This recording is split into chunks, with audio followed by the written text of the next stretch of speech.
Bismillah, innal hamdalillah nahmaduhu wa nasta'inuhu wa nastaghfiruh wa na'udzu billahi min shururi anfusina wa min sayyiati a'malina may yahdihillahu fala mudilla lahu wa may yudlil fala hadiya lahu wa ashhadu an la ilaha illallah wahdahu la sharika lahu wa ashhadu anna Muhammadan abduhu wa rasuluh. Amma ba'd, fa inna khairal hadisi kitabullah wa khairal hadi hadi Muhammadin sallallahu alayhi wa sallam wa sharral umuri muhdatsatuha wa kullu muhdatsatin bid'ah wa kullu bid'atin dalalah wa kullu dalalatin finnar. আসসালামু আলাইকুম ওয়া রাহমাতুল্লাহি ওয়া বারাকাতুহু। গত ইশার থেকে just last প্যাসেজটা পড়ে তারপরে আজকের আয়োজনে যাব ইনশাআল্লাহ। আমরা যে বই ধরে পড়তেছি জানেন আপনারা সবাই, Islam at the cross roads, Muhammad আসাদের লেখা একটা বই। 1934 সালে প্রথম এই বইটা প্রকাশিত হয় দিল্লি এবং লাহোর থেকে। তারপরে আমি যে এডিশনটা পড়তেছি এটা আপনার জিব্রাল্টারের থেকে 1987 সালে প্রকাশিত।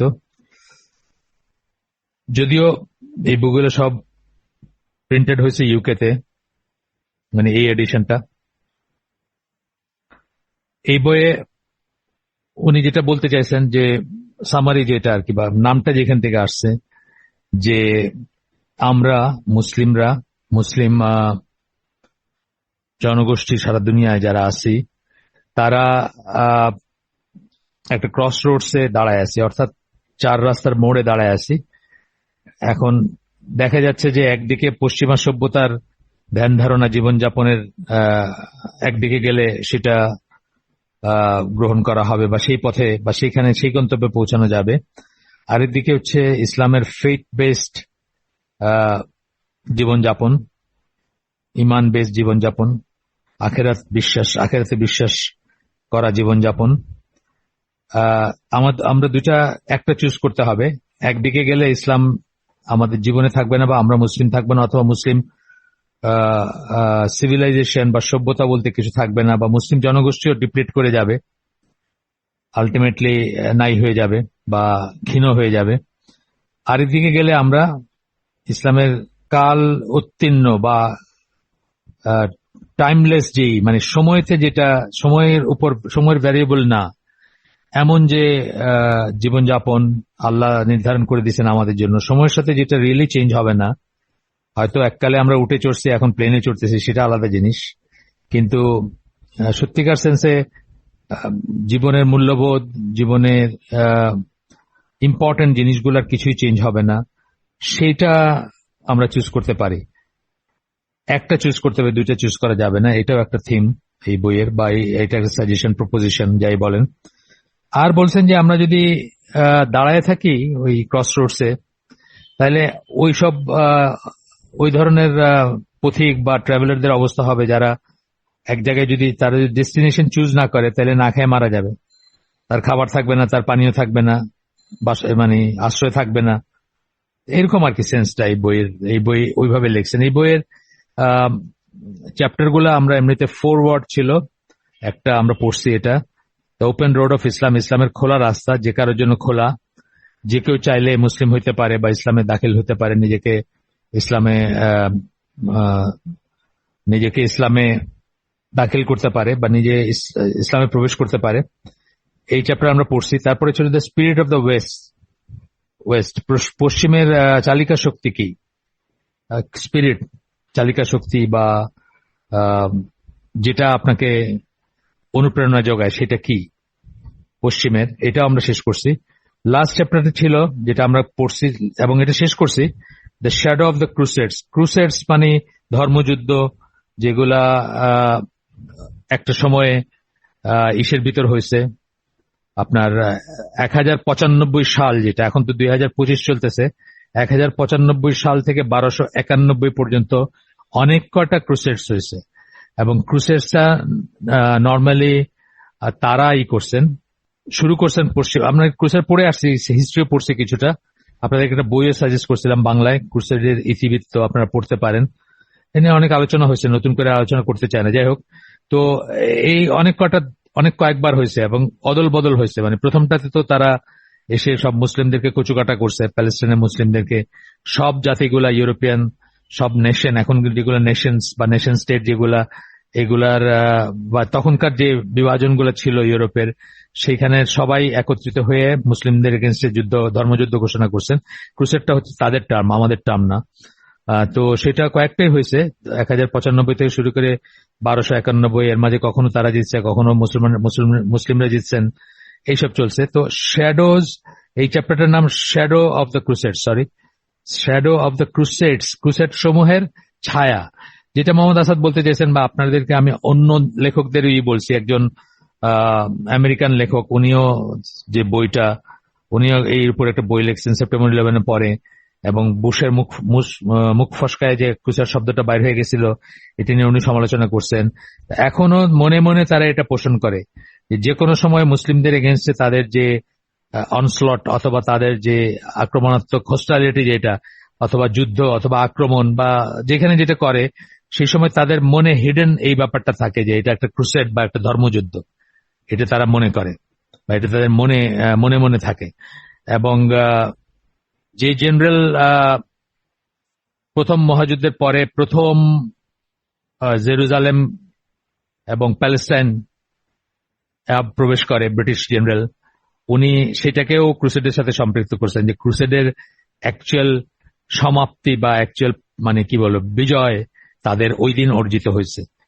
এগুলা আমরা মুসলিমরা খেয়াল করি না, বা আমরা তো মানে তাদেরকে শয়নে স্বপনে নিদ্রায় জাগরণে তাদের মতো হইতে চাই, আমরা ক্ষমাও করে দিই, আমরা ভুলেও যাই, এটাও ঠিক। বা আমরা তাদের মতো হইতে চাই, আমাদের মনে যে মোহ বা যে মানে তাদের জন্য যে ভালোবাসা, আমাদের তাদের লাইফস্টাইলের জন্য, তাদের সভ্যতার জন্য যে ভালোবাসা বা যে আকাঙ্ক্ষা বা আরাধনা আমাদের মনে আছে, সেটা আমাদেরকে অনেক সময় ভুলায় দেয় এইসব। বাট আলটিমেটলি আমরা এটার জন্য চরম মূল্য দেই, এবং হয়তো কিছু সময়ের জন্য মনে রাখি, আবার ভুলে যাই। তো যাই হোক, এই নিয়ে ছিল গত চ্যাপ্টারটা, যেটা আমরা শেষ করছি। তারপরের চ্যাপ্টারটা আমরা আজকে শুরু করব, অ্যাবাউট এডুকেশন। এইটাই আমার কাছে সবচেয়ে ইম্পর্টেন্ট চ্যাপ্টার, এই জন্য আমি যেহেতু একটু মানে এইসব নিয়ে কাজ করি, তা আমি বুঝি যে এইটাতে কত বড় গলদ হয়ে গেছে আমি সহ, আমি যে সিস্টেমে পড়াশোনা করছি সেটা সহ অনেক বড় গলদ, গোড়ায় গলদ বলেন একটা কথা। তো এইটাকে চেষ্টা করতেছি আমরা রিপেয়ার করার, বাট 100% তো পারবো না যতদিন দেশের শাসনতন্ত্র গঠনতন্ত্র ইসলামিক না হবে, ততদিন পারবো না। কিন্তু তারপরে আমরা চেষ্টা করে যাচ্ছি লিমিটেড স্কেল, এই জন্য এটা আমার জন্য খুব ইন্টারেস্টিং এবং ইম্পর্টেন্ট চ্যাপ্টার। তারপরটা হচ্ছে অ্যাবাউট ইমিটেশন, মানে অনুকরণ করা, পশ্চিমাদেরকে আমরা অনুকরণ করি সবকিছুতে। তারপরটা হাদিস অ্যান্ড সুন্নাহ, এবং লাস্টে কনক্লুশন। তা আমরা এখন মাঝামাঝি একটু বেশি আছি, বইয়ের 63 পৃষ্ঠায় আছি এখন। শ্যাডো অফ দ্য ক্রুসেডস, এটা আমরা লাস্ট প্যাসেজটা পড়বো, এটার জাস্ট কন্টিনিউশনের জন্য। এই রিসেন্টলি একটা ঘটনা ঘটে গেল, আপনার মিশিগানের মুসলিমরা সব আপনার ইসে উঠে, মিশিগানের মুসলিমরা সব স্টেজে উঠে ট্রাম্পকে সাপোর্ট করলেন, এই জন্য যে বাইডেন প্রশাসন প্যালেস্টাইন এর ব্যাপারগুলা, প্যালেস্টাইনের সাথে ইসরায়েলের যে কনফ্লিক্ট, এখানে মানে মুখ ফিরায় রাখছে প্যালেস্টাইনিয়ানদের দুরবস্থা থেকে, বা যা তাদের উপর তারা যে অত্যাচারিত সেই ব্যাপারগুলা থেকে। এইটার একটা রিভেঞ্জ হিসাবে তারা স্টেজে উঠে ট্রাম্পকে করলেন, সাপোর্ট করলেন। আজকে দেখেন কি পরিণতি, ট্রাম্পকে সাপোর্ট করার পরিণতি আপনারা নিজেরাই দেখতেছেন। মুসলমানরা এই জিনিসটা কবে বুঝবে আমি জানি না, যে কোন কাফের কোনোদিন কোন মুসলমানের পক্ষের হইতে পারে না। আল্লাহ কোরআনে বলে দিতেছেন যে ইহুদি আর খ্রিস্টানদেরকে আমরা যেন নিজেদের ওয়ালি বা আউলিয়া হিসাবে গ্রহণ না করি, তারা হচ্ছে একে অপরের আউলিয়া, আল্লাহ বলে দিচ্ছেন। তা সত্ত্বেও কিন্তু আমরা এটা বুঝতে নারাজ। আমরা বারবার আশা করি যে তারা আমাদের কোন একটা প্রবলেম সলভ করে দিবে, অথবা তারা আমাদের বন্ধু হবে, অথবা তারা ন্যায়ের পক্ষে দাঁড়াবে এবং আমাদেরকে করবে। আমরা বসনিয়া হার্জেগোভিনা ওই সময়টা যে গণহত্যা করছে খ্রিস্টানরা সম্মিলিতভাবে, সেটার থেকে আমরা লেসন নেই না, বা এখনকার প্যালেস্টাইনের ইস্যু থেকে আমরা লেসন নেই না। আমরা তবুও আশা করি যে ট্রাম্প আমাদের হয়ে এটা করে দিবে, আপনার কি বলে, আমাদের প্রবলেম সলভ করে দিবে, আমরা সেটা আশা করি এখনো। যাই হোক, লাস্ট প্যাসেজটা আমরা বললাম যে পড়বো। এখানে উনি বলতেছেন, it is a dangerous self deceiving optimism. এটা হচ্ছে একটা নিজেকে প্রতারণা করার মতো একটা আশাবাদ। অনেক সময় আমরা একটা ভুল জিনিসে আশা করি, সন্দেহপূর্ণ জিনিসে আশা করি, অথবা মনে মনে বুঝি যে এটা হয়তো সম্ভব না, তারপরে আমরা আশা করি। যেমন এই উদাহরণটা এই জন্য আমার মাথায় আসলো যে মিশিগানের মুসলিমরা ট্রাম্পকে সাপোর্ট করছেন স্টেজে ওঠে, হয়তো মনে মনে আশা করছেন যে ট্রাম্প হয়তো ন্যায়ের পক্ষে দাঁড়াবেন, হয়তো মুসলিমদের পক্ষে দাঁড়াবেন, হয়তো ভোট দিলে হয়তো তাদের কথা মনে রাখবেন, ইত্যাদি ইত্যাদি। তো it is a self-deceiving optimism there for Muslim to talk of Islamic influences as being on their way to conquer the spirit of the West. এটা আত্মপ্রবঞ্চনা একটা, যদি আমরা আশা করি যে ইসলামিক ইনফ্লুয়েন্স, ইসলামিক প্রভাব, সেটা স্পিরিট অফ দ্য ওয়েস্ট। ওয়েস্টের spirit কি? ওয়েস্টের স্পিরিট হচ্ছে pure materialism, pure hedonistic pleasure, নগদ জাপাও হাত পেতে নাও, বাকির খাতায় শূন্য থাক, জীবনটা এনজয় করে যাও, যথেচ্ছভাবে এনজয় করে যাও। এটি তো ওয়েস্টের স্পিরিট। আমরা তো পড়লাম, অনেকভাবেই পড়ছি আমরা এটা, এই সিরিজ লেকচারের ভিতরে অনেকবার আসছে কথাগুলা। তো সেই ওয়েস্টের স্পিরিটকে ইসলামিক ইনফ্লুয়েন্স কনকার করবে, মানে ইসলামিক প্রভাবে ওইটার উপর প্রভাব বিস্তার করবে। এই যে জিনিসটা, এটা সেলফ ডিসিভিং বলতেছেন, অপটিমিজম, আশাবাদ, কিন্তু এটা আত্মপ্রবঞ্চনামূলক। নিজেকেই আমরা ফাঁকি দিব, নিজেকেই আমরা করব, মানে ধোকা দিব। Such talk is in reality nothing but the old Mahdi belief in a rationalist disguise. এইরকম কথাগুলো মাহদি বিলিফ, পুরাতন মাহদির বিলিফ, যেটা মাহদিতে তো বিশ্বাস করি আমরা, কিন্তু সেটার উপর ভরসা করে বসে থাকা যে একদিন কেউ আসবে, নাইট আর কি, সেই রাজার কুমার আসবে হাতে তরবারি নিয়ে আর আমাদেরকে উদ্ধার করবে, এইরকম একটা সেন্স না, রূপকথার মতো আমরা চিন্তা করি। অনেক মুসলিমরা চিন্তা করে, বিশেষ করে যারা মানে আত্মসমর্পণ করেন বা রিজাইন করেন বা পরাজয় স্বীকার করেন বা বসে থাকার করেন যে আর কিছু করণীয় নাই, হতাশ, মাহদি এসে আমাদেরকে উদ্ধার করবেন, সেটাই বলতেছেন। এইরকম কথাগুলো ওই মাহদিজম, যেটা মানে মাহদি আসবেন এবং আমাদেরকে উদ্ধার করবেন, সবকিছু ঠিক হয়ে যাবে, সেটার জন্য বসে থাকা, সেই রকম একটা ব্যাপার আর কি। The belief in a power that would suddenly appear and make the tottering structure of Muslim society triumphant on the earth. আবার এসে মানে আমাদের এই নড়বড়ে মুসলিম দের যে মুসলিমদের যে অবস্থা, সেটাকে আবার পৃথিবীতে বিজয়ী করবে। This belief is dangerous because it is pleasant and easy and tends to lead us away from the realization of the fact that we are culturally nowhere, whereas Western influence are today more potent than ever in the Muslim world. বলছে এইরকম জিনিস dangerous কেন? কারণ আমরা complacent, আমরা মানে তৃপ্ত হয়ে বসে থাকবো বা শান্ত হয়ে বসে থাকবো, এবং এটাই সহজ। কিছু না করাটা সহজ না, লেথার্জিক হয়ে যাওয়াটাই তো সহজ, ঝিমানোটা সহজ দেন টু ওয়ার্ক, তাই না? এবং বলতেছেন যে আমাদেরকে এই রিয়েলাইজেশন থেকে দূরে সরায় নিবে যে আসলে আমরা কালচারালি ওদের ধারে কাছেও নাই, কিন্তু তাদের influence, whereas Western influence are today more potent than ever in the Muslim world. আগের চেয়ে বা যে কোনো সময়ের চেয়ে সেগুলা আরো অনেক শক্তিশালী আমাদের উপরে। সত্যি কথা তো এটা।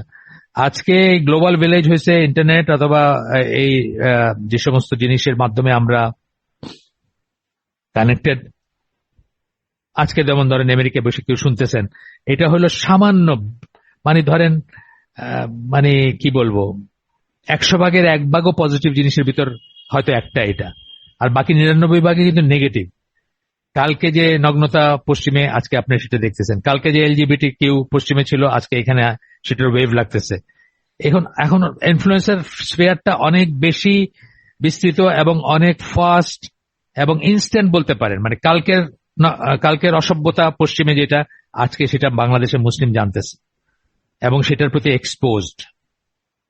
That we are sleeping while those influences undermine and destroy Islamic societies everywhere. আমরা ঘুমায় আছি, আমরা এটার এগেইনস্টে কোনো রকম নিতেছি না, কোন রকম মেজার নিতেছি না, এবং ইসলামিক সোসাইটিকে ইসলামিক সোসাইটিকে ধ্বংস করে দিচ্ছে এটা সবখানে, সব দেশে, সব জায়গায়। To desire the expansion of Islam is one thing. আপনি মনে মনে আপনার কামনা, আপনার বাসনা হচ্ছে যে ইসলাম একদিন সারা পৃথিবী ছড়াবে এবং বিজয়ী হবে, এটা একটা জিনিস। And to build false hope on this desire is another. কিন্তু এই বাসনা বা এই কামনার উপর শুধুমাত্র ভরসা কইরা, কোনো কাজ না কইরা ফলস হোপ, মিথ্যা আশা নিয়ে বসে থাকাটা হইলো আরেকটা ব্যাপার। এই বলে এই চ্যাপ্টারটা শেষ করছেন। শ্যাডো অফ দ্য ক্রুসেডস যে চ্যাপ্টারটা ছিল আমাদের ইম্পর্টেন্ট চ্যাপ্টার, প্রত্যেকটা চ্যাপ্টার ইম্পর্টেন্ট অফকোর্স। আমি আপনাদেরকে আগে বলছি যে এই বইটা এমন যার একটা প্যারাগ্রাফকে কেউ যদি, কারো যদি লেখনের জোর থাকে, উনি একটা প্যারাগ্রাফকে এক্সপান্ড করে একটা বই লিখতে পারেন। এতই ঠাসা, এতই সুন্দর, এতই মানে জ্ঞান গর্ভ একটা বই এটা। আমার জীবনে পড়া বইগুলা আমি তো বলি যে মানে কোরআন হাদিসের বাইরে যদি আপনাকে কেউ বলে যে আচ্ছা 10টা বইয়ের নাম বলেন যেটা পড়লে আমি বেনিফিটেড হবে অ্যাজ এ মুসলিম, আমি এই বইটার কথা বলবো একটা। যাই হোক, আমরা অ্যাবাউট এডুকেশনে আসি। এখানে এসে প্রথমেই উনি যেটা বলতেছেন, so long as Muslims continue looking towards western civilisation as the only force that could regenerate their own stagnant society, যতদিন পর্যন্ত মুসলমানরা পশ্চিমা সভ্যতার দিকে তাকায় থাকবে যে ওদের মতো হইতে পারলেই আমাদের স্ট্যাগন্যান্ট, আমরা যে স্থবির হয়ে গেছি, আমাদের সমাজটা, আমাদের জীবনটা, আমাদের দেশগুলা, আমাদের পৃথিবীটা আবার আমরা রিজেনারেট করতে পারবো, পুনরুজ্জীবিত হবে সেটা যতদিন আমরা পশ্চিমের দিকে তাকায় থাকবো। বহু মানুষ মনে করে, বহু মানুষ বলে এটা যে আমরা যদি এটা করতে পারতাম তাহলে আমরা এরকম হইতাম, আমরা যদি ওদের মতো এটা করে।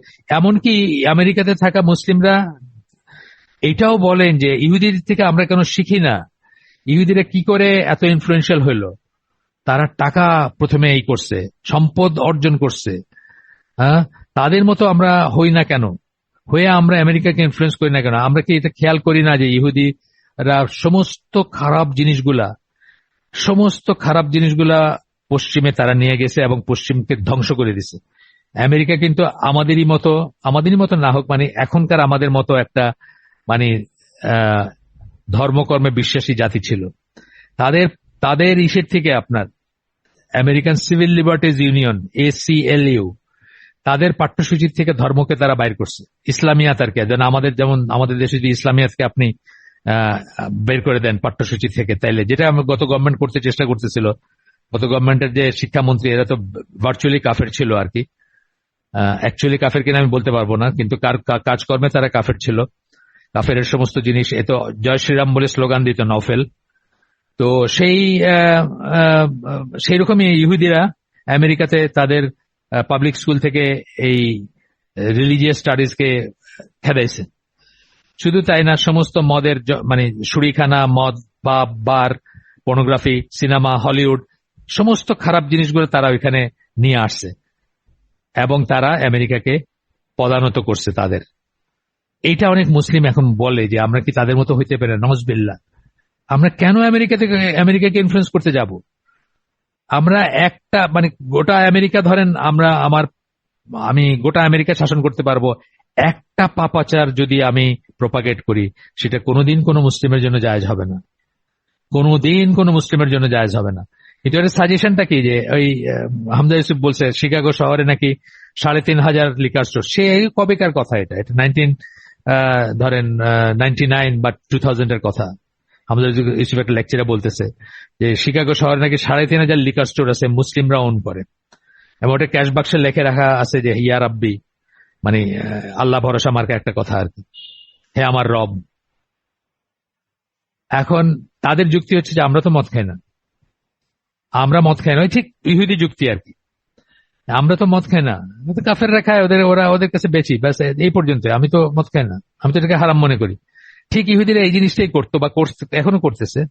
আপনি নিউ ইয়র্ক শহরে ইহুদি দেখবেন, এক লোক লম্বা দাড়ি, কালো তোব, কালো ইয়ারমুলকা, ওই যে টুপি পরে ওরা একটা, ওইটা 14টা বাচ্চা পিছিয়ে নিয়ে যাইতেছে। সে কিন্তু সুদ খায় না, কিন্তু সে সারা দুনিয়াকে খাওয়ায়। আমরা ওইটা অনেক মুসলমান এটা মনে করে যে ওদের মতো হইতে পারলে উন্নত হইতে পারতাম এবং আমেরিকাকে নিয়ন্ত্রণ করতে পারতাম, বা আমেরিকার উপর ইনফ্লুয়েন্স খাটতো আমাদের। নজবিল্লাহ। কে বলছে আপনার ইনফ্লুয়েন্স খাটাইতে আর ওইখানে যাইতে? ডিস্ট্রয় দেয়ার সেলফ কনফিডেন্স। এই চিন্তা করে মুসলমানরা কি করতেছেন? তাদের সেলফ কনফিডেন্স, আত্মবিশ্বাসকে ধ্বংস করে দিচ্ছেন। and indirectly support the Western assertion that Islam is a spent force, এবং ইনডিরেক্টলি, মানে সরাসরি না হলেও ইনডিরেক্টলি অনেক পশ্চিমাদের মনে যে কথাটা বা তারা যে কথাটা বলে যে ইসলামের আর কোনো আবেদন নাই দুনিয়াতে, স্পেন্ট ফোর্স বলতে কি বুঝি? যেমন একটা উদাহরণ দেয়, আমি যখন বড় হচ্ছি, আমি যখন ইন্টারমিডিয়েট পড়ি, তখন পসিবলি ঢাকা কলেজে পড়া, আমি ঢাকা কলেজে পড়ছি, পসিবলি ঢাকা কলেজে পড়া 90% ছেলের মনে সোশ্যালিজম অ্যান্ড অর কমিউনিজম খুবই উত্তেজনাকর, খুবই রোমাঞ্চকর একটা আইডিয়া ছিল পৃথিবীতে জাস্টিস আনার জন্য, তাই না? মানে এরকম একটা, আমি জানি না আমার আশেপাশে এই গ্রুপে যদি কেউ থাকেন এখানে, তাহলে দেখবেন যে লেফটিস্টি বা এই যে সোশ্যালিজম, ছাত্র ইউনিয়ন বা বৈজ্ঞানিক সমাজতন্ত্র বা জাসদ বা এই সমস্ত জিনিসগুলো খুব অ্যাপিলিং মনে হতো। জাস্টিস, কারণ আমরা তো কোরআন হাদিস তো শিখি নাই আল্লাহ তালা যে সবচেয়ে জাস্ট, আল্লাহ তালা যে জাস্টিস, আল্লাহ তালার মতো সুবিচারক কেউ হইতে পারবে না, এই সমস্ত ধ্যান ধারণা আমাদের ছিলই না। রবিনহুড মেন্টালিটি যে আমরা মানে মানে দুনিয়াতে জাস্টিস নিয়ে আসবো, সম্পদের বন্টন, গরিব মানুষ ইত্যাদি ইত্যাদি সমস্ত, সেগুলো সব হচ্ছে মুনাফিকি এবং ক্যাচ ফ্রেজ। এটা বুঝতে বুঝতে অনেক সময় গেছে। কিন্তু যাই হোক, সোশ্যালিজম কমিউনিজম এখন স্পেন্ট ফোর্স না দুনিয়াতে? স্পেন্ট ফোর্স কোথাও নাই, দুনিয়ার কোথাও নাই, দুনিয়ার কোথাও এই আইডিয়াল গুলো নাই। সোভিয়েত ইউনিয়নের কলাপসের পরে একে একে সব শেষ হয়ে গেছে। এখন নর্থ কোরিয়া, চায়না তো আর বুঝতেই পারতেছেন, চায়নাকে কোনোভাবেই সোশ্যালিস্ট বা কমিউনিস্ট বলা যায় না, যদিও তারা নামটা রাখছে, কমিউনিস্ট পার্টি রুল করে ওইখানে। আপনারা দেখতেছেন তারা কিরকম দুনিয়াদার, কিরকম পুঁজিবাদী, কিরকম মানে পুঁজিবাদী সোসাইটি, কিরকম পুঁজিবাদী জীবন ব্যবস্থা তাদের, বা কিরকম পুঁজিবাদী অর্থনীতি তাদের, বা কিভাবে তারা সারা পৃথিবীতে তারা ওই পুঁজির করে যাচ্ছে, পুঁজিবাদের ঝান্ডা উড়ায় যাচ্ছে। কিউবাটা এই টিমটিম করা একটু আছে, তারপরেও আইডিয়াল কিছু নাই, আদর্শ কিছু নাই। আর নর্থ কোরিয়ার কি বলবো, এটা তো একটা মানে প্রিজন স্টেট বলতে পারেন পুরাটাকে। এখানে মানে তাদের লিডার আর তাদের মানুষের ভিতরে আকাশ পাতাল তফাৎ। তাদের মানুষগুলোকে জানোয়ারের চেয়েও অদম তারা মনে করে, আর লিডারকে তারা ঈশ্বরের কাছাকাছি কিছু মনে করে। তো যাই হোক, besides the point, it a spent force, মানে কমিউনিজম বা সোশ্যালিজম এখন পৃথিবীতে স্পেন্ট ফোর্স, মানে ক্ষয় হয়ে গেছে, শেষ হয়ে গেছে, খরচ হয়ে গেছে। তো এইভাবে অনেকে ইসলামের ব্যাপারে মনে করে, অনেক পশ্চিমারা। আমরা সেটাকেই সাপোর্ট করব যদি আমরা পশ্চিমের দিকে তাকায় থাকি, যে তাদের ওয়েতে, তাদের পদাঙ্ক অনুসরণ করে আমরা ইসলামকে রিভাইভ করব। এটা বলতেছেন মোহাম্মদ আসাদ। এরপরে বলতেছেন যে আগের চ্যাপ্টারগুলোতে আমরা যে আলাপ করে আসছি সেগুলোর কথা আবার মনে করে দিচ্ছেন, that Islam and Western civilization being built on diametrically opposed conceptions of life are not compatible in spirit. ইসলাম এবং পশ্চিমা সভ্যতা ডায়ামেট্রিক্যালি অপোজড ধ্যান ধারণার উপর প্রতিষ্ঠিত বা গঠিত। ডায়ামেট্রিক্যালি অপোজিট কি বলি আমরা, একটা সার্কেলের ব্যাস যেটাকে আমরা বলি, ডায়ামিটার যেটাকে বলি,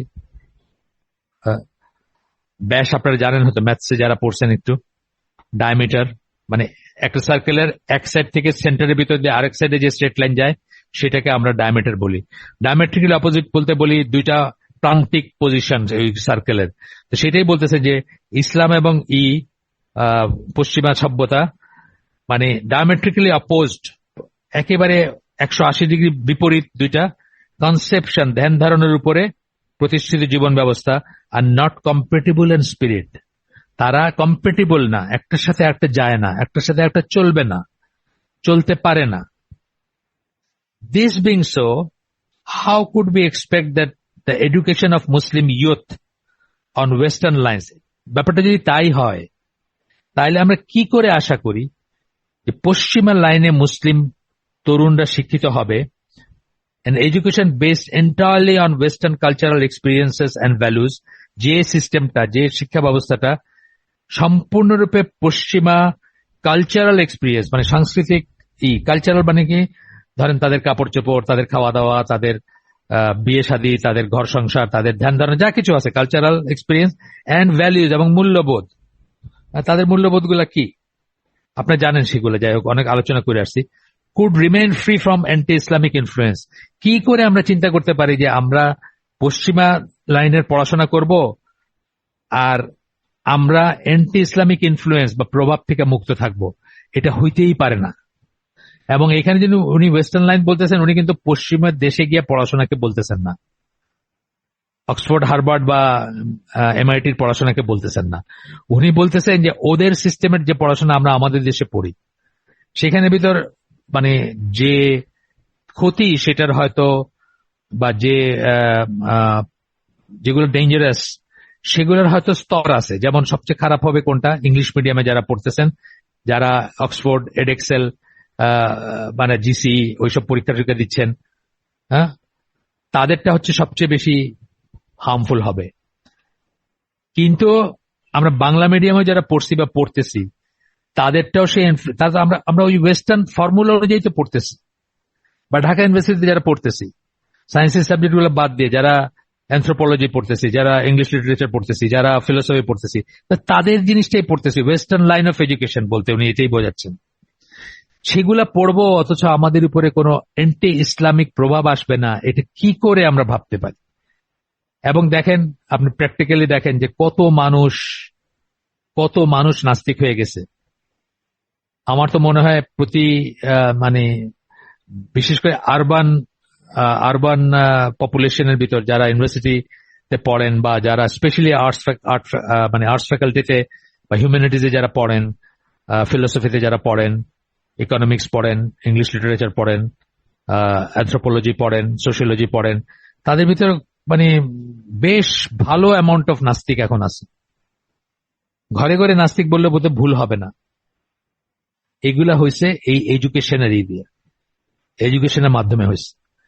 এডুকেশনটা খুবই ইম্পর্ট্যান্ট একটা জিনিস, এবং যেটাকে ইন্ডিয়া পরিকল্পিতভাবে ধ্বংস করতে চাইছে বাংলাদেশেরটা। আমি একটা এই টক শো দেখছি, প্রফেসর কলিমুল্লাহ, মাথা নেড়া, দেখছেন হয়তো, উনি গত গভর্নমেন্টের সাথে খুব ক্লোজ ছিলেন।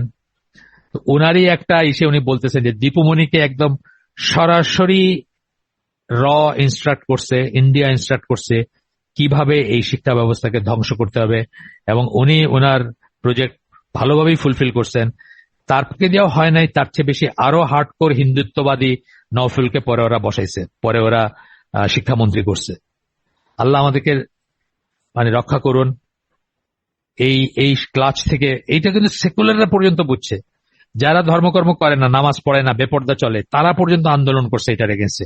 কারণ তারা বুঝতেছিল যে একদম পঙ্গু করে দেওয়া হচ্ছিল বাংলাদেশের শিক্ষা ব্যবস্থাকে। যাই হোক, আমি যেটা বলতেছি ওয়েস্টার্ন লাইন অফ এডুকেশন বলতে আমি যে শুধু ইংলিশ মিডিয়ামটা সবচেয়ে হার্মফুল, নো ডাউট, এটা আলাদা একটা ব্যাপার। আপনার চাইলে আমার গবেষণা আছে এটার উপরে, কিন্তু আপনি সেই পেপার বা এই আপনাদেরকে রিডিং মেটেরিয়াল দিব আপনাদের যদি ধৈর্য থাকে পড়ার। কিন্তু কথা হচ্ছে আপনার বাংলা মিডিয়ামও, ইভেন বাংলা মিডিয়ামও আপনি যখন ঢাকা ইউনিভার্সিটিতে পড়তেছেন, আপনি তো বাংলা মিডিয়াম থেকে গিয়ে পড়তেছেন। ইংলিশ মিডিয়ামের ছেলেপেলেরা ইসে খুব কমই পড়ে, আপনার কি বলে ঢাকা ইউনিভার্সিটির মতো জায়গায় খুব কমই পড়ে, বাংলা মিডিয়ামের বা বুয়েটে খুব কমই পড়ে। বাংলা মিডিয়ামের ছেলেপেলেরাই পড়তেছে ওখানে গিয়া। কিন্তু ওই যে ওয়েস্টার্ন লাইন অফ এডুকেশন, ওইটা তারা আপনাকে কোনটা প্রায়োরিটি দিচ্ছে, কি প্রায়োরিটি দিচ্ছে, কি শিখাচ্ছে, মানবতা বলতে কি বোঝায়, মানবাধিকার বলতে কি বোঝায়, এগুলো তারা ডিফাইন করতেছে। এবং আপনি সেগুলোকে মাথার ভিতর ভরে আপনি মানে এই জন্য বলতেছি যে মানে উনি প্রশ্নটা করছেন যে কি করে হবে এটা, কি করে এটা হবে, এটা হইতেই পারে না। এরপরে একটা প্যাসেজ আমরা পড়বো যেটা আমাদের স্কুলের, আপনারা জানেন আমরা বাংলাদেশের 3টা স্কুল চালাই, একই স্কুলের 3টা শাখা, ঢাকার মোহাম্মদপুরে একটা, শান্তিনগরে একটা, সিলেটে একটা। তো এই 3টা স্কুলেরই prospectus almost the same, more less same, just হয়তো মানে বেতনটা হয়তো সিলেটে একটু কম ছিল এতদিন, এছাড়া বা আমার মোটামুটি ভাবে সেম প্রসপেক্টাস বলতে পারেন। তো সেখানে একটা প্যাসেজ, এই প্যাসেজটা খুব খেয়াল করে শুনেন, আমরা ওইখানে দিছি, আমাদের স্কুলের প্রসপেক্টাসে দিছি, এটা এত ইম্পর্টেন্ট সেই জন্য দিছি। বলতেছেন কি, এক্সেপ্ট ইন রেয়ার কেসেস, বলতেছেন যে রেয়ার কেস, এক্সেপশন হইতে পারে, এক্সেপশন থাকতে পারে কোথাও, বাট নর্মালি কি হবে, where a particular brilliant mind may triumph over educational matter. Exceptional কেসে কি হবে, এক্সেপশনাল কেসে বলতেছেন যেখানে একটা ব্রিলিয়ান্ট মন বা খুব মেধাবী একটা মন বা মেধাবী একটা পার্সোনালিটি, সে হয়তো এডুকেশনাল ম্যাটারের উপরে বিজয় লাভ করবে। তাকে যতই আপনি ব্রেন ওয়াশ করতে চেষ্টা করেন না কেন, তার ব্রেন ওয়াশড হবে না। তার স্বকীয়তা থাকবে, তার নিজস্বতা থাকবে, তার ভ্যালুস থাকবে। সে যা শিখছে, সে যা বিশ্বাস করে, সেটাকে সে ধরে রাখতে পারবে। Western education of Muslim youth is bound to undermine their will to believe. যদি মুসলমান তরুণরা, youngsters, teenagers, whatever, মানে তারা যদি ওয়েস্টার্ন লাইন অফ এডুকেশন যেটা বললাম আমি, সেটাতে যারা যদি শিক্ষিত হয়, is bound to undermine their will to believe in the message of the Prophet sallallahu alaihi wasallam. এইটা তাদের মনে আল্লাহ রসুলের যে বাণী নিয়ে আসছিলেন সেটা বিশ্বাস করার জন্য যে ইচ্ছা শক্তি, যে আবেগ, যে অনুভূতি, সেটাকে ভোতা করে দিবে, আন্ডারমাইন করবে সেটা। Their will to regard themselves as representatives of the religiously motivated civilization of Islam.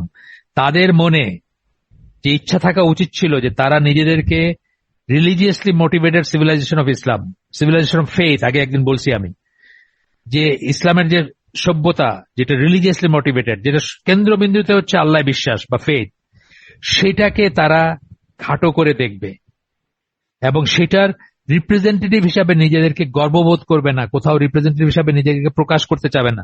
আপনি আমেরিকাতে দেখবেন, এই যে নিউজ, বিশেষ করে মিডিয়া দেখবেন, CNN, MSNBC বা CBS, দেখবেন কত সাংবাদিক আছে, একটু খেয়াল করলে বুঝবে যে এরা আসলে মুসলিম।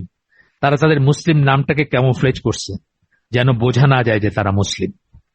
এইটাই হচ্ছে এটা, যে ওয়েস্টার্ন লাইন অফ এডুকেশনে বড় হইলে তার লজ্জা লাগবে, সে হীনমন্যতায় ভুগবে। লস অ্যাঞ্জেলস এয়ারপোর্টে সে একটা কোণা খুঁজবে যেখানে কেউ যায় না, সেখানে চট করে জায়নামাজটা ভিসায় 2টা সেজদা দিয়ে দিবে। তার লজ্জা থাকবে, তার কমপ্লেক্স থাকবে, সে নিজেকে ছোট মনে করবে, তার নাম চেঞ্জ করবে। ক্লিন্টনের সময় আপনার আমেরিকাতে ওই সাধারণ ক্ষমা ঘোষণা করছিল যে আত্মীকরণ করবে, মানে যারা অবৈধ অভিবাসী আছে ওইখানে তাদেরকে সিটিজেনশিপ বা গ্রিন কার্ড ইত্যাদির জন্য তারা করবে, মাফ করে দিয়ে তাদেরকে কনসিডার করবে। কত বাংলাদেশি মুসলিমরা তাদের নাম চেঞ্জ করে ফেলছে, হিন্দু এবং খ্রিস্টান নাম নিচ্ছে। কেন? যদি হিন্দু এবং খ্রিস্টান নাম থাকে তাহলে বেটার চান্সেস থাকবে তাদের ওই সিটিজেনশিপ পাওয়ার, অথবা লিগালাইজ হওয়ার, অথবা গ্রিন কার্ড পাওয়ার, ইত্যাদি ইত্যাদি আর কি। এই প্যাসেজটা খুবই ইম্পর্টেন্ট দেখে আমরা আমাদের প্রসপেক্টাসে এটা উল্লেখ করছি, এবং যেই জন্য আমরা ওয়েস্টার্ন লাইন অফ এডুকেশনটাকে কাউন্টার করার চেষ্টা করতেছি, আপ্রাণ চেষ্টা করতেছি। আমরা তো একটা লিমিটে বেশি পারবো না, কিন্তু আমরা চেষ্টা করতেছি। এরপরে বলতেছেন, there can be no doubt whatever that, কোন যেই সন্দেহ থাকতে পারে না যে religious belief is rapidly losing ground among our intelligentsia, আমাদের আতেল যারা, বুদ্ধিজীবী দ্বারা, এই ব্যাপারে কোনো সন্দেহের অবকাশই নাই যে তাদের ভিতরে রিলিজিয়াস বিলিফ, ধর্মীয় বিশ্বাসগুলা লুজিং গ্রাউন্ড, তাদের ভিতরে ধর্মবিশ্বাসগুলা তারা হারায় ফেলতেছেন, অথবা ধর্মবিশ্বাস তাদের উপর কোনো ইনফ্লুয়েন্স রাখতে পারতেছে না। ইন্টেলিজেন্সিয়া, জাফর ইকবাল আর নেম, কত কত নাম বলবেন আপনি, হুমায়ুন আজাদ মারা গেছে, হুমায়ুন আহমেদ, জাফর ইকবাল, যাদেরকে আমরা আতেল মনে করি, ইন্টেলিজেন্সিয়ার অংশ মনে করি। সঞ্জিদা খাতুন মারা গেলেন 2 দিন আগে, উনিও আতেলদের একজন। রবীন্দ্রসঙ্গীত গায়ে ওনাকে বিদায় দিল ওনার অনুসারীরা, এবং উনি ওনার লাশকে দান করে গেছেন। জানাজা হবে না, হবে না, কি বলে, ওই দাফন হবে না। ওনার হাজবেন্ড, এক্স হাজবেন্ড তো না, ওনাদের ডিভোর্স হয়ে গেছিল, ওয়াহিদুল হক নাস্তিক ছিলেন, একদম পাড় নাস্তিক, উনিও এই কথা বলে গেছিলেন, ওনার জানাজা হবে না এবং ওনার লাশকে করবে, ওই যে ওই মেডিকেলের শিক্ষার্থীদের ইসের জন্য, পরীক্ষা নিরীক্ষার জন্য দান করে গেছেন আর কি। ইন্টেলিজেন্সিয়া ভিতরে এটা কোনো সন্দেহের অবকাশই নাই। ইন্টেলিজেন্সিয়ার ভিতরে আবেদন হারাচ্ছে, রিলিজিয়াস বিলিফ, বিশ্বাসগুলো আবেদন হারাচ্ছে বা ইনফ্লুয়েন্স হারাচ্ছে। Who have absorbed western values, যারা ওয়েস্টার্ন ভ্যালুজ অ্যাবজর্ব করছেন তাদের ভিতরে বলতেছেন। এখানে সঞ্জিদা খাতুনের বেলায় বলতে পারেন উনি তো হিন্দু ভ্যালু অ্যাবজর্ব করছেন, ঠিক আছে, ওইটা আরো একটু সংকীর্ণ ব্যাপার, কিন্তু ইন জেনারেল ওয়েস্টার্ন ভ্যালুজ। আপনার খ্রিস্টান মিশনারি এখন কি বলে, তারা তারা বলে যে যারা গরিব মুসলিম তাদেরকে তারা টার্গেট করতে চায় কনভার্সনের জন্য, আর যারা ওয়েল এডুকেটেড আপার ক্লাস মুসলিম তাদের মতে আর কি, তাদের কথা বলতেছি আমি, আমার কথা না, এটা টার্মটা আমার না, সেসব আপার ক্লাসকে তারা কি করতে চায়, কনফিউজ করে দিতে চায়। মোহাম্মদ বিন সাল্লাল্লাহু আলাইহি ওয়াসাল্লাম তার ইসে বলছেন এই কথাটা, ওই যে ইমাম নওয়াবীর রিয়াদুস সালেহিনের প্রথম হাদিসের এক্সপ্লেনেশনে এই কথাটা বলছেন। ইমাম নওয়াবীর রিয়াদুস সালেহিনের প্রথম হাদিস যেটা আর কি, ইন্নামাল আমালু বিন্নিয়াত, সেই হাদিস, এটা একটা অংশ হাদিসের, সেইটার এক্সপ্লেনেশনে মোহাম্মদ বিন সাল্লাল্লাহু আলাইহি ওয়াসাল্লাম বলছেন যে তারা কি করে, আপনাকে কনফিউজ করে দিতে চায়, আপনার দিন সম্বন্ধে কনফিউজ করে দিতে চায়, তাইলেই এনাফ, আর কিছু লাগবে না, আপনাকে সেকুলার বানাইতে চায়, এটাও বলছে তারা। খ্রিস্টান মিশনারিদের পড়েন আপনারা, একটু একটু গবেষণাধর্মী জিনিস যদি পড়তে চান, তো বলছেন যে তাদেরকে কনফিউজ করে দিতে চায়, তাদেরকে সেকুলার বানায় দিতে চায়। সেকুলার বানায় দিলে আর খ্রিস্টান বানানোর দরকার নাই, বাকিটুকু অটোমেটিক্যালি হবে, সে আর মুসলিম থাকবে না। তারপরে বলতেছেন এর মানে এইটা না যে ইসলাম কেবলমাত্র মানে সম্পূর্ণ পরিপূর্ণ ইসলাম কেবলমাত্র নন এডুকেটেড, আমি শব্দটা ইউজ করতে চাই না, উনি নন এডুকেটেড বলছেন, আমি সাথে একটা শব্দ যোগ করতেছি জাস্ট বোঝানোর জন্য, লোয়ার ক্লাস কোট আনকোট, শুধু তাদের ভিতরেই ইসলাম আছে, এটা না। মোহাম্মদ আসাদ বলতেছেন তার মানে এটা না যে ইন্টেলিজেন্সিয়ার ভিতরে এই ইনফ্লুয়েন্স থাকার মানে এটা না যে শুধু লোয়ার ক্লাস বা আনএডুকেটেড যারা তাদের ভিতরে ইসলামটা রয়ে গেছে, নন এডুকেটেড যারা তাদের ভিতরে। কিন্তু এখানে বলতেছেন but there anyhow we generally found a far greater sentimental response to the call of Islam. কিন্তু যারা নন এডুকেটেড বা লোয়ার স্ট্রাটা এই সমাজের বা মুসলিম পৃথিবীর, তাদের ভিতরে আমরা সেন্টিমেন্টাল রেসপন্সটা বেশি পাই। অর্থাৎ ইসলামের কিছু, এই যেমন দেখেন এখন এই যে বুঝুক না বুঝুক, কি বুঝতেছে, ফিক বলেন, ফরজ বলেন, ওয়াজিব বলেন, জিহাদ বলেন, এগুলো বুঝুক বা না বুঝুক, রাস্তায় নাইমা জিন্দাবাদ দিতেছে, কোকা কোলা রাখছে দিকে দোকান ভেঙে দিতেছে, কেউ কেউ বলেন এগুলোর ভিতরে পার্শ্ববর্তী দেশের ইন্ধন আছে। তো এটা বাদ দেন, আমি একটা গল্প বলি আপনাদের, আপনারা কেউ কেউ জানেন হয়তো, গল্পের ছলে অনেক কিছু শেখা হয়। এটা হচ্ছে 1991 সালে যখন প্রথম গালফ ওয়ার হইল between Iraq and United states. Iraq কি করলো, ইরাক করছিল কি, কুয়েত দখল করে নিয়েছিল, সেটার হিসাবে, সেটার প্রতিষেধক হিসাবে বা সেটাকে সেটেল করার জন্য সৌদি আরবে তারা ঘাঁটি করলো, এবং সৌদি আরব ভয় ছিল যে তাদেরকে নেক্সট তারা হবে টার্গেট কুয়েতের পরে, কারণ কুয়েত সৌদি আরব রিলিজিয়াস একই লাইন ফলো করে মোরলেস। তো সেই যুদ্ধ লাগলো, বাংলাদেশের আপামর গণসাধারণ তো ইরাকের পক্ষে, আমেরিকা কাফের, অ্যাটাক করছে ইরাককে।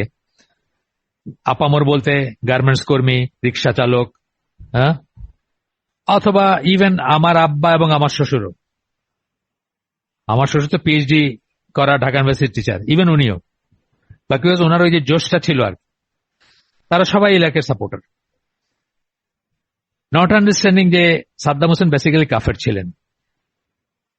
সাদ্দাম হোসেন বাথ পার্টির লিডার ছিলেন। বাথ পার্টি ছিল আপনার কমিউনিস্ট, এবং উনি সিনোটফ বলে, সিনোটফ কথাটা মানে হচ্ছে মানে কবর না, কিন্তু সুডো কবর আর কি। তো উনি সুডো কবর খনন করে ওইখানে আল্লাহকে কবর দিচ্ছেন Saddam Hossain, to make people understand যে আল্লাহ খোদা করে ওনার আন্ডারে কোনো অ্যাডভান্টেজ পাওয়া যাবে না, উনি এগুলা বিশ্বাস করেন না। এবং উনি সৌদি আরবে সফরে গেছিলেন ওই যুদ্ধের আগে কোনো এক সময়, এবং সৌদি আরবের অনেক সমস্যা ছিল আছে, তো সৌদি আরবকে বলছেন যে তোমরা বেশি বেশি আল্লাহ আল্লাহ করো, তো এই জন্য তোমাদের দুরবস্থা। এই লোকও just because of his name, এবং ওই সময় সে বোল পাল্টাইছে, পতাকায় বোধহয় আল্লাহু আকবার লিখছে, এইসবের জন্য বা জিহাদ ঘোষণা করছে, এইসবের জন্য আমাদের দেশের গণসাধারণ কিন্তু ট্রিমেন্ডাস সাপোর্ট তাদের সাদ্দাম হোসেনের জন্য। রাস্তায় মিছিল, প্রথম দিন ইত্তেফাক, আমরা তখন পেপার রাখতাম, ইত্তেফাকের হেডলাইন ছিল আসল খবরটা, যে আমেরিকার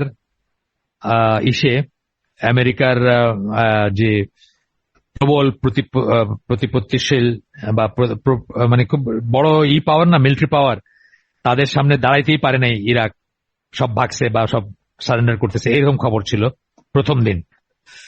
মানুষজন এইসব পেপার জ্বালাই দেওয়ার জন্য চলে গেছে ওখানে। কি বলে কাফেরের পক্ষে করতেছে, পরদিনই ইত্তেফাক সুর পাল্টায় ফেলছে, সাদ্দাম বাহিনী এগিয়ে চলেছে মার্কা খবর দিতে শুরু করছে পেপারগুলো আর কি। এই জিনিসটা বলতেছেন যে যারা আনএডুকেটেড, যারা লোয়ার ক্লাস, তাদের ভিতরে রেসপন্সটা, সেন্টিমেন্টাল রেসপন্সটা অনেক বেশি, এটা অস্বীকার করার উপায় নেই, এডুকেটেড ক্লাসের চেয়ে বেশি। In the primitive way in which they understand it, যেভাবে তারা এটাকে বুঝে সেই প্রিমিটিভ ওয়েতে, এইটাও চলে যাচ্ছে কিন্তু আস্তে আস্তে। আমি বলি না যে আমাদের ব্যাড নিউজ হচ্ছে যে এই ক্লাসটা যাদের কথা বললাম, যারা ইসলামের ধারক বাহক না হোক, অন্তত ডিফেন্ডার হিসেবে নিজেদেরকে মনে করছে, তাদেরও কিন্তু এই জিনিসটা আস্তে আস্তে ডিপ্লিট করে যাচ্ছে।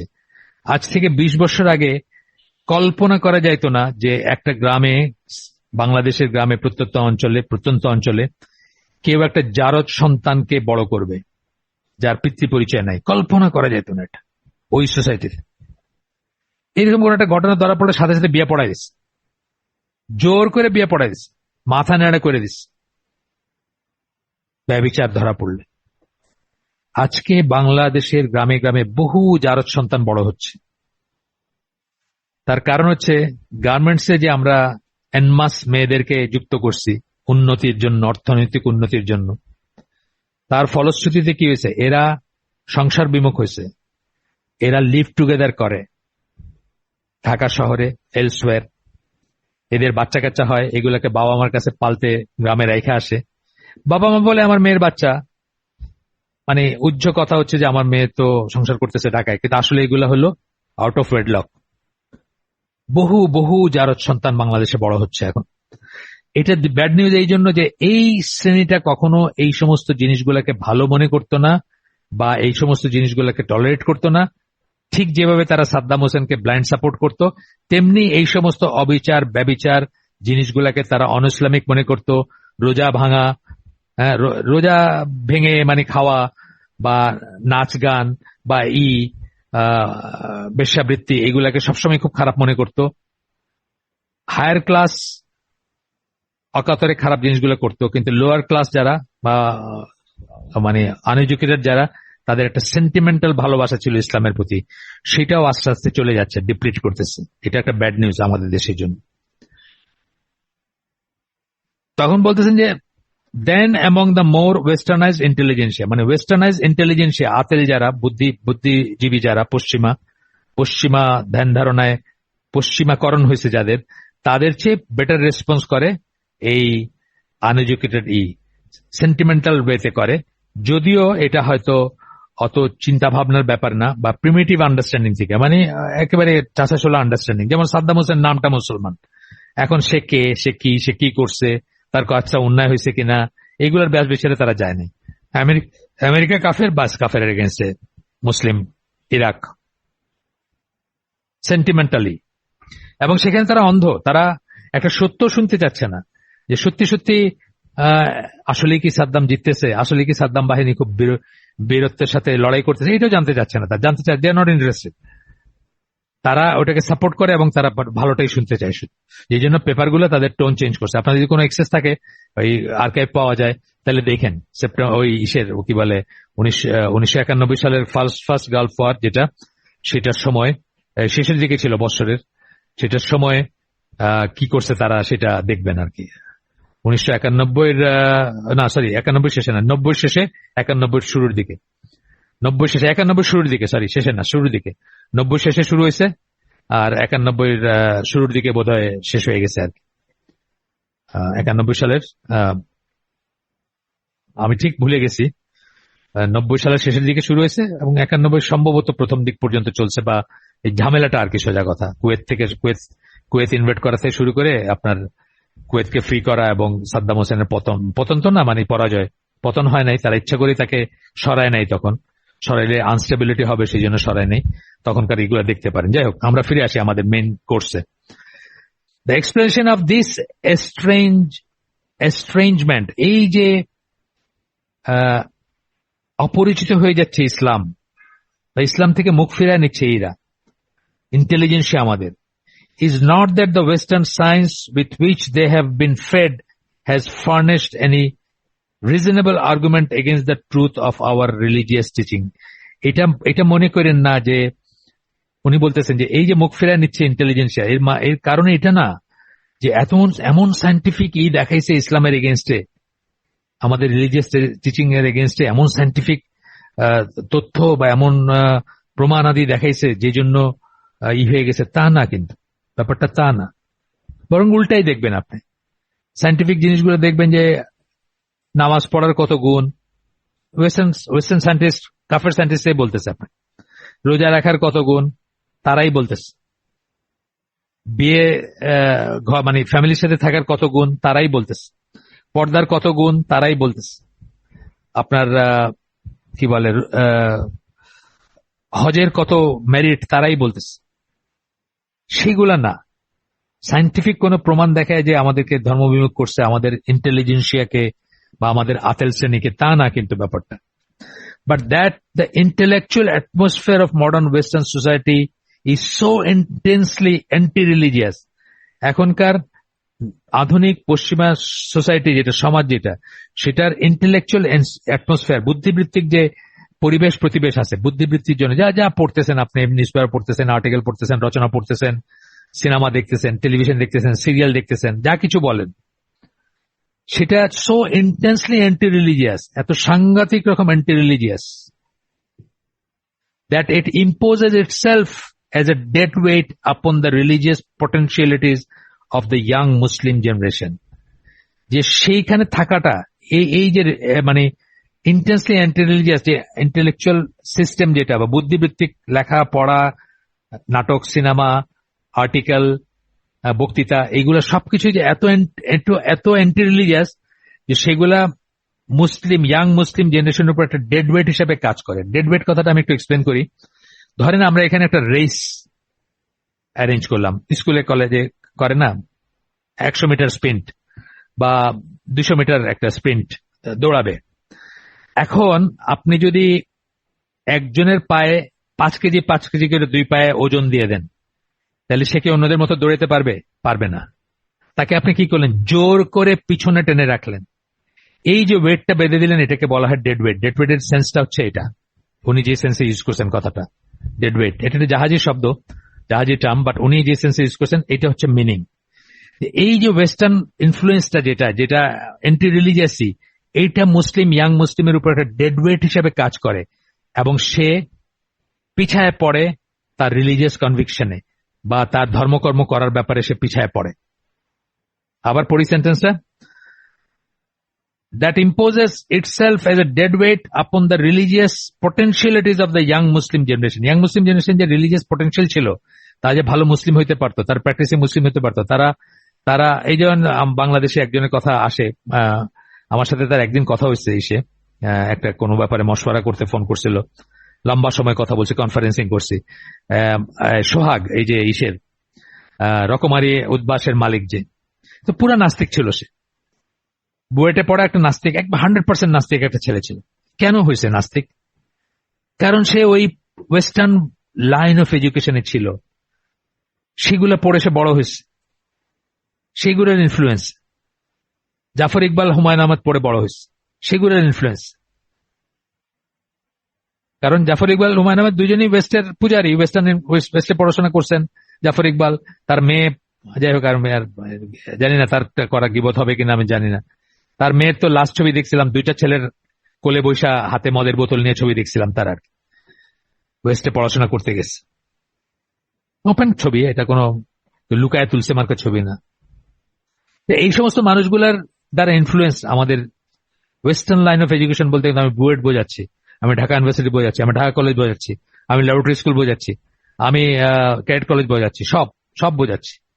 এটা রিভার্স করা একদিনে সম্ভব না, বাট এই যে কতটুকু হার্মফুল এটার কিন্তু ক্লাস আছে, বললাম না শ্রেণী আছে এটার। সবচেয়ে হার্মফুল হচ্ছে ইংলিশ মিডিয়াম, দেন হচ্ছে ধরেন আরবান ইসের যে ভালো ভালো স্কুলগুলো যেগুলো আছে। ঠিক আছে, মানে এটা আলাদা আলাদা আলোচ্য বিষয়, অন্যদিন আমরা কোনো এক সময় আলাপ করব। এরপরে আসতেছেন এগুলা এগুলো ডিপেন্ড করে কি, মানে রিলিজিয়াস বিলিফ গুলা বলতেছেন অথবা আনবিলিফ, বিশ্বাস অথবা অবিশ্বাস, দুইটার কথাই বলতেছেন। বিশ্বাস অথবা অবিশ্বাস দুইটার কথাই বলতেছেন। এগুলা কি এনভায়রনমেন্টের উপর ডিপেন্ড করে। যেমন ধরেন যে ফ্যামিলিটাতে সবাই মিউজিক শুনে, বা মিউজিশিয়ান আছেন, গায়ক আছেন, হারমোনিয়াম আছে, বেহালা আছে, তবলা আছে, বা আরো কিছু আছে, সেই পরিবারে বড় হওয়া একটা ছেলে বা মেয়ে অটোমেটিক্যালি মিউজিকের অনেক কিছু জানবে কিন্তু, তাই না? ধরেন আরেকভাবে বলি, যে ধরেন ব্যবসার ক্ষেত্রে ধরেন যে একজন ধরেন সোনার ব্যবসা করেন অথবা মিষ্টির ব্যবসা করেন। হিন্দুদের কিন্তু এই প্রফেশনগুলো ধর্মীয় লাইনে ডিভাইডেড, আপনারা জানেন। আপনি মিষ্টির ব্যবসা করেন, আপনার মিষ্টির ব্যবসা সম্বন্ধে যে নোহাও থাকবে, বংশ পরম্পরায় করে কিন্তু তারা, সেটা কিন্তু আমার থাকবে না। ঠিক আছে? একইভাবে যে ইসলামী এনভায়রনমেন্টে বড় হয়েছে এবং যে হয় নাই, তার ভিতর আকাশ পাতাল তফাৎ থাকবে, এটা বলতেছেন উনি। There are individuals who are completely deaf to the voice of religion, এবং সেই জন্য বলতেছেন যে এমন ইন্ডিভিজুয়াল থাকতে পারে যে যার কানে দিনের কোনো কথা পৌঁছায় না, সে বধির। আপনাদেরকে একটা ছোট্ট ঘটনা বলি। আমার মেয়ে, দিনী বোন, ইউনিভার্সিটি টিচারের ওয়াইফ, সৌদি আরবে। আলহামদুলিল্লাহ, ওনাদের সাংঘাতিক প্রোগ্রেস আর কি, ওনারা একেবারে ট্রান্সফর্ম হয়ে গেছেন। আমার জামাইয়ের কলিগ ছিলেন হাজবেন্ড, সেই হিসাবে আমার মেয়ে তার বাসায় গেছে একদিন, নামাজের সময় এসে জিজ্ঞেস করছে কেবলা কোন দিকে ভাবি, উনি জানেন না। সৌদি আরবে গেছেন, সৌদি আরবে টিচার হিসেবে গেছেন, উনি জানেন না কেবলা কোন দিকে, বিকজ উনি কখনো কেবলামুখী হন না। মুসলিম, আমেরিকায় থাকা মুসলিম, সেন্ট লুইস বা ওইসব জোনে থাকতেন আর কি। যাই হোক, আলহামদুলিল্লাহ, তারা এখন মানে একদম রোল মডেল হয়ে বলতে পারেন হাজব্যান্ড ওয়াইফকে। এখন আর আল্লাহ দয়া করছেন, চেঞ্জ হয়েছেন তারা। তো এই যে ব্যাপারটা, যেহেতু রিলিজিয়াস মুসলিম নাম আছে, এই দেশেরই সন্তান তারা, এই দেশ থেকে মাইগ্রেট করছেন এসে, আপনার কি বলে ক্যাডেট কলেজের ছেলে, ভদ্রলোক, আইইউটিতে সম্ভবত পড়াশোনা করছেন, নট বুয়েট, এই দেশ থেকে মাইগ্রেট করছেন আমেরিকায়, এবং রিলিজিয়াস কোন মুসলিম ফ্যামিলিতে বড় হয়েছেন, বাট রিলিজিয়াস কোনো ব্যাপার স্যাপার ছিল না, যে জন্য কেবলাও জানেন না। সৌদি আরবে থেকেও কেবলা জানেন না কোন দিক। এই কথাটা মোহাম্মদ আসাদ বলতে চাচ্ছেন। But for the overwhelming number of normal human beings, the alternative between religious belief and unbelief is decided by the atmosphere in which they are brought up. এইটা বলছেন কেন? যে কোনো একটা ব্যাপার হইতে পারে, যে কোনো একজন দুজন মানুষ হইতে পারে যার উপর ইনফ্লুয়েন্স নাই এনভায়রনমেন্টের, কিন্তু মেজরিটির বেলায় the alternative between religious belief and unbelief is decided by the atmosphere in which they are brought up. তারা কি বিশ্বাসী হবে না কাফের হবে, এটা ডিপেন্ড করে তারা কোন পরিবেশে বড় হচ্ছে তার উপরে। এই জন্য আমরা কি বলি, আমরা 3 ভাগে ভাগ করি, আপনার ছেলে মেয়েকে বড় করাকে 3 ভাগে ভাগ করি। আমরা বলি যে 60-70% হচ্ছে আপনার ঘরটা ইসলামাইজড কিনা, আপনার ঘর ইসলামিক কিনা। তারপরে বলি 20-30% হচ্ছে আপনার প্রতিবেশ ইসলামিক কিনা। কোন পরিবেশে, প্রথম ঘরের পরিবেশ, কিন্তু এটাও পরিবেশ। তারপরে বলতেছি আপনি কোন কমিউনিটির ভিতর আছেন। আপনার নেক্সট ডোর যদি সিনেমা অ্যাক্ট্রেসের বাসা হয়, তাহলে ভেরি লাইকলি যে আপনার বাচ্চা ওর মতোই হবে, বা আপনার মতো বড় হবে না, বা ইসলামের পথে বড় হবে না। আর আপনার নেক্সট ডোর যদি আপনারই একজন দিনী বোন হন, যিনি আপনার মতো প্র্যাকটিসিং, হিজাব নেকাব করেন, নামাজ পড়েন, হজ করছেন, যাকাত দেন, তাহলে আপনার বাচ্চাও লাইকলি যে সেই রকম হওয়ার চেষ্টা করবে। তাহলে 60-70% বললাম আপনার ঘর ইসলামাইজ কিনা, 20-30% বললাম আপনার প্রতিবেশটা ইসলামিক কিনা, আর 10% হচ্ছে যে স্কুলে দিচ্ছেন বা যে এডুকেশন ইনস্টিটিউশনে দিচ্ছেন, এডুকেশনাল ইনস্টিটিউট বা ইনস্টিটিউশনে দিচ্ছেন, সেটা ইসলামিক কিনা, সেটা ইসলামাইজড কিনা, তার উপরে। আমরা আজকে এখানে শেষ করে দিই। সুবহানাকা আল্লাহুম্মা ওয়া বিহামদিকা আশহাদু আল্লা ইলাহা ইল্লা আনতা আস্তাগফিরুকা ওয়া আতুবু ইলাইক। আমরা যে শুনলাম তার ভিতরে ভালো কিছু শুনে থাকলে সমস্ত প্রশংসা আল্লাহর, আলহামদুলিল্লাহ। খারাপ কিছু শুনে থাকলে সমস্ত ব্যর্থতা আমার এবং সেটা শয়তানের তরফ থেকে। আল্লাহ আমাদেরকে তৌফিক দেন যে ভালো শুনলাম তার উপর আমল করার। আসসালামু আলাইকুম ওয়া রাহমাতুল্লাহি ওয়া বারাকাতুহু।